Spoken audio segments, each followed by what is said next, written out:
Qu'est-ce qu'on entend par les externalités négatives? C'est la partie 2. On va évoquer aujourd'hui les solutions. Les économistes préconisent d'internaliser les externalités. Mais qu'est-ce que ça veut dire? Ça signifie imposer à l'acteur économique qui provoque l'externalité le coût de sa réparation. On retrouve ici la rhétorique du pollueur-payeur. Depuis très longtemps, les économistes ont deux outils indispensables.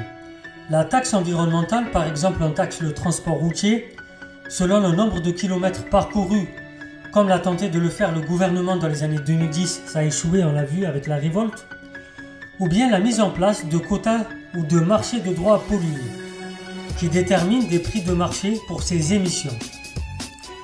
Si ces options semblent purement techniques, dans les faits, internaliser les coûts écologiques est une opération complexe et surtout politique. C'est-à-dire qu'il faut attribuer des coûts ou des prix à des choses qui précisément n'ont pas de prix. Par exemple, la dégradation d'un paysage, la pollution des sols, l'épuisement des eaux potables, etc. etc. Tout ça, ça n'a pas de prix. Fixer un coût de réparation suppose aussi qu'il est toujours possible de réparer ce qui a été dégradé.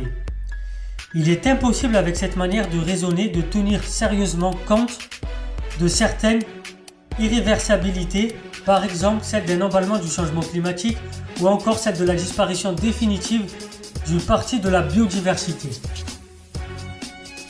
Ces irréversibilités coûtent très cher, pas d'un point de vue financier, mais d'un point de vue de la vie humaine.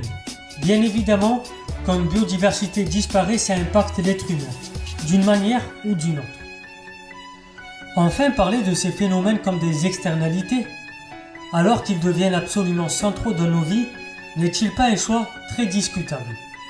C'était Soso l'Intello, abonnez-vous, partagez, likez, très chers citoyens éclairés.